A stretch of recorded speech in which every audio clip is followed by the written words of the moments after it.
Hi guys, welcome back to my channel. My name is Jaden and I'm be telling you about all 17 books I read in July, starting with Just Don't Fall, and I rated this one 3.5 stars. So Logan gets traded to Appy's hockey team and pretends to be in a relationship with the Appy social media manager Parker. It was an okay read. This is a romance book, but it's not like a smutty or a romance book with sex in it. There's like no sex in it. So if you like those kinds of books, this would be good for you. I was hoping there'd be sex in it, but there's not. Even though the book did have sexual undertones, both characters like each other while faking the relationship, but aren't good at communicating that they have real feelings for each other. So that got really annoying. Oh, parts of the book just felt rushed when being from like a fake relationship into a real one. Plus, what happens in the epilogue. Parker annoyed me at times and said weird things like comparing her backbone to chicken wings or talking about vinegar-filled water balloons. Plot just felt rushed to me, and there was a third act breakup/conflict, which was stupid. There is more in the series, but I'm not going to read more after this. Then we have Harvest Season, and I read this one 4 stars, and this is the sequel to Harvest Season, and it's the second book in the Seasons of Carnage trilogy. Really enjoyed this book and like how it continued exactly how Harvest Season ended. Even though I hadn't read the first one in a while, I felt that I was brought back into the world. Really liked the dynamic between Harper and Nolan throughout, even though I wish there was more murder in like a murder book. Yates chapters sprinkled in were a good addition. Good sex scenes, though I wish there were more. Not a fan of Murder Daddy. And the third act breakup, which leads to the cliffhanger of the book. Like, I needed the next book now, and she just released the title of it, and it's not supposed to come out till next year, which is like, ah. Overall, a really fun read that I finished in around a day. The third book I read was The Fall of Iris Henley, and I rated this one 3.5 stars. When an anonymous post claims that Iris might have killed her boyfriend and ex-boyfriend best friend 6 months prior, her world turns upside down. So it's a really good read with short chapters. A whodunit was kind of predictable, while another one felt like it was out of left field. Mystery of Whodunit was interesting, but if the single post hadn't happened that claimed Iris had killed her boyfriend and her past best friend, then the plot itself wouldn't have happened, and Iris went through stuff for no real reason. Last few chapters also felt rushed and didn't feel connected to that story. It was a good book, and I finished it pretty fast. Good characters, with some twists I didn't see coming. The fourth book I read was Stay for a Spell, and I rated this one 4 stars as well. Tandy is cursed to stay in a bookshop until she figures out her heart's desire, while she has 7 princes trying to break the curse. Very cute book, and plot starts immediately. The subplot of all these 7 princes trying to break the curse did remind me of Scott Pilgrim and the 7 Evil Exes. This one is 7 princes. I liked the inclusion of the LGBTQ plus community and the characters. There was some predictability throughout the story, which wasn't bad. How the curse was lifted was also anticlimactic, and Bash's explanation of his curse confused me. Had a fun time reading this. Really enjoyed the story and characters, especially with the different interactions between characters at the end and how the princes interact as well. If you really like books, you're going to really like this one. Then we have Burn the Kingdom Down, and I rated this one 4.5 stars. When her sister is found dead a year after getting married, Indra marries her sister's husband and decides to figure out what happened to her. Really enjoyed this book. Really cool stained edges. Writing prose stuck me in immediately, and I was hooked by the story. I really liked that Alderic and Indira were actually enemies for a good portion of the book before they became lovers. How memories are used throughout the story I thought was a really cool idea and concept, because I've never seen that before used, and I thought it worked really well for the story. The third act twist I didn't really like, but it did lead to the ending, which I liked for our characters. Really liked this book. Then we have The Martian, and I rated this one 3.5 stars. So Mark gets left behind on Mars and must learn how to live on it while NASA is trying to bring him home. So this book is written by the same guy who wrote Project Hail Mary, and my sister was talking about it, and she's like, oh, I'm going to get that book, and then you can read it from me. So I read The Martian, and it was okay. I liked Project Hail Mary better. There's so much science in the book at times I zoned out while like Mark or NASA were talking about it. Earth sections were my favorite part. I found them more entertaining than Mark's himself. Who's on Mars? And you think Mars could be interesting, but it wasn't for me. There were so many characters to keep track of at times. I mixed characters up. Also, this book is continuously bad things happen to Mark on Mars. Like all the time. Something bad happens, he fixes it. Something bad happens, he fixes it. And it got so annoying at times. I wasn't expecting what would happen to Iris, so that was kind of funny and sad. Also, I didn't like how abruptly the book ends. It's a good ending, but I wish we got a few pages just of like Mark's perspective of what happened at the end instead of just like ending abruptly. Then we had The Right Move, and I rated this one 4.5 stars. So this is the second book in the Windy City series, and this book follows Ryan and Indy, and I really enjoyed it. It followed the fake dating trope, which works well for both Indy and Ryan. Though I can't believe her name is Indigo, and there were some lines of dialogue that were just cringy.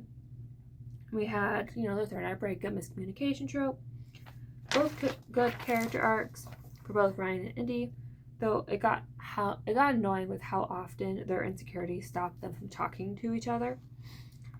Really good sex scenes, and I felt we got to dig deep into the characters, especially with Indy's fertility problems and Ryan's fear of being used. It worked really well, and the book took me in.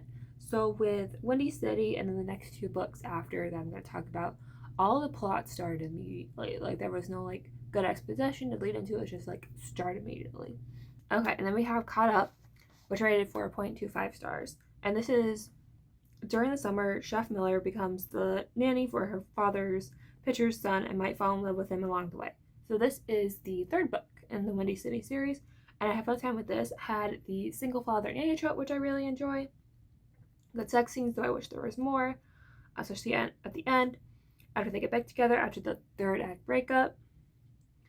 Liked how they both agreed on the relationship being casual, even though they knew it was going to backfire. Not a fan of the nickname Baseball Daddy, but it was fine in context of the book. Good character arcs for both Kai and Miller, though I have mixed feelings about what Miller decided. Book attempted to make me cry and failed. Max is really cute. Also not a fan of baseball in book, which is fine because I don't really care about baseball, but Kai is a player. Then we have The Great Disillusionment of Nick and Jay, and I rated this one 3.5 stars. So after his dad dies, Nick heads to Harlem where his cousin Daisy is, and along with meeting the mysterious Jay Gatsby. So this is like a 1920s retelling of The Great Gatsby, but I felt that you've changed the characters and switched out some names of things.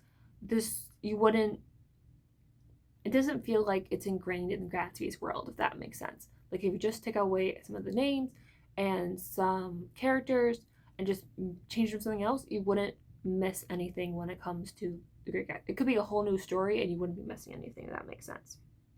The story wouldn't change, the plot wouldn't change. Okay, story that had some interesting ideas. I liked Nick and Gatsby's progression throughout, though it got annoying at times how much Nick didn't think Jay cared about him or wanted his attention. Glad Tom got his just desserts in this book compared to the OG story. And sort of wish they kept what happened to Jay instead of changing it. Good read, but felt disappointed by it. Title is pretty cool though. Then we have The Love Hypothesis, and I rated this one 4 stars. So PH, candidate Olive, and Professor Adam start fake dating, but what happens when those fake feelings turn real? So cute read, enjoyed myself at reading. Read from Allie Hazelwood before, was surprised by just like the one sex scene in this one compared to her other books where there are multiple, but it makes sense since this was her first book. Wanted to read this book as the book comes out in September. Did squeal and laugh a few times while reading, mostly close to the end. Third act breakup, but it makes sense for the plot. All of the times did annoy me with how much she talked and rambled, but I do that to my overthinking and anxiety overall, so I did give that a pass sometimes. Did like that Adam fell first and Tom sucks. Can't wait to read more of Allie Hazelwood when more of her books come out. Also felt like characters fell in love way too fast. Then we have Somebody Worth Killing, and I rate this one 3.5 stars. Nadia is an assassin and finds out she hasn't been getting big jobs because she's a mom. And when given the chance for a big job, it's to kill her husband. Okay, read. At times it felt slow and the ending felt rushed.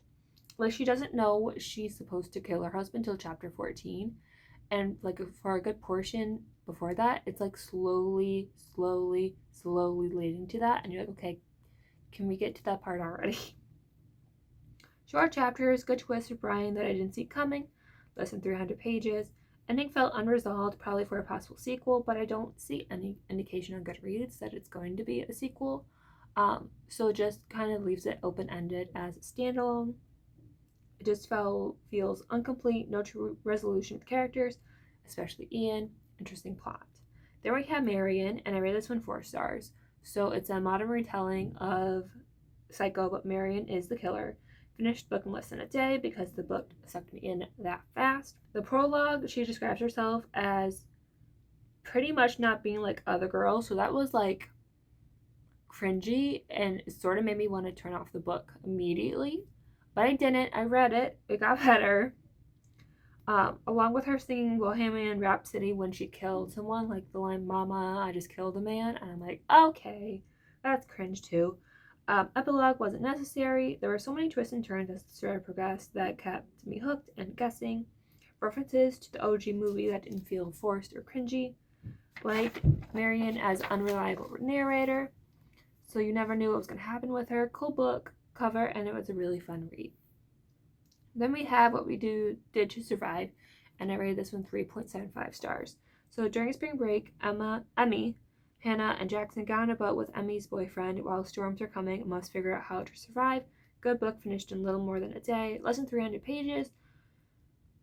Enjoyed. That's Not My Name from Author Before. A lot more than this one, but still had fun with this. There was a twist I didn't see coming because I thought another twist was going to be the more like obvious twist, but it wasn't. Good characters that I was rooting to stay alive. Boat mechanics at times did confuse me, but overall it was a good read. Even though I had seen this book show up for the past few months, I was hesitant to read it, but overall it was fine. Then we have The Hunting Wives, and I rated this one 4 stars. So Sophie is new in town and gets invited to join the Hunting Wives, a group of local wives who drink and hunt. But what happens when a murder happens, and Sophie is the main suspect. Good read, decided to read because of the Netflix show. Plus I liked the covers of the book. They just sucked me in. Really popped. Really liked the writing style and short chapters. Character times got all mixed up because there's so many. Also, all these wives are alcoholics. They drink so much alcohol. Mystery kept me guessing and intrigued. Didn't know where it was going to go. Really liked the relationship between Margot and Sophie, especially their sexual tension towards each other. Ending felt rushed, even though it made sense. Really enjoyed this book. Then we have The Good Girl, and I rated this one 3.5 stars. So Colin kidnaps Mia, and instead of dropping off, takes her off to a cabin to keep her safe. Finished in around a day. 3 different POVs from the switch from before the kidnapping and after the kidnapping. It was confusing at first, but got better as the story progressed. This book had also been on my TBR for years, and I finally got to it. Hated James and really didn't like the Stockholm Syndrome storyline. I knew that was going to happen once we figured out what happened to Maya after. The story was intriguing. Epilogue had a good twist, but it felt flat to me. It reminded me of Frida McFadden book. If you read those and there's a twist at the end, that's what this felt like to me. Since we find out what caused the story to happen in the first place, if it wasn't because of this one person, there would have been no plot. And it makes sense why they say in this book, it's my fault, it's my fault, it's my fault. Because, if they hadn't caused the first domino to start in the story, none of this would have happened. So it is really sad because of why they did this, and why it happened, and they caused this, but, they didn't know the other things were going to happen because of it, too, if that makes sense. The second to last book I read was This Immortal Heart, and I read this one 3.75 stars. So, story Aphrodite and her relationship with Ares, okay read, but also disappointed since I've read a couple of her past books, and those are way better. Good pacing, good story following Aphrodite and her relationship with Ares. Really cool ideas and twists with other mythology characters. I like what they did with Hephaestus, and his relationship marriage to Aphrodite. Ending felt flat, especially since it felt like a lame way for the characters and felt like more stuff was going to happen afterwards. And the book then just kind of ends. It just was like a stupid, it just felt stupid to me, if that makes sense. It felt anticlimactic and lackluster. Good character growth and arc for Aphrodite, though. And then the last book I read, the 17th book, was You Did Nothing Wrong. And I rated this one 3.75 stars as well.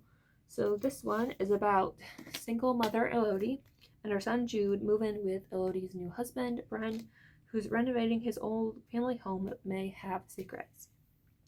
Okay, read. Was better in the second half than the first half.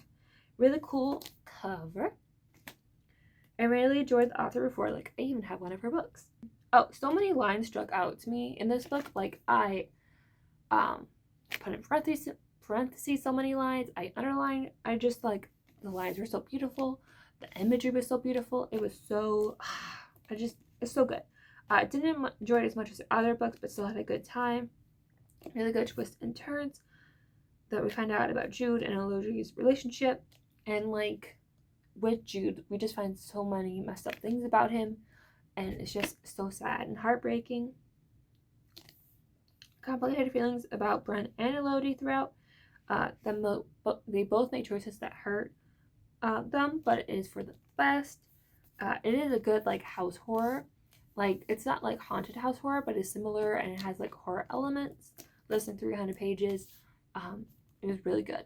So those were all the books I read in July. If you have any recommendations for me in August, let me know down below. Otherwise, I'll see you next month. Bye.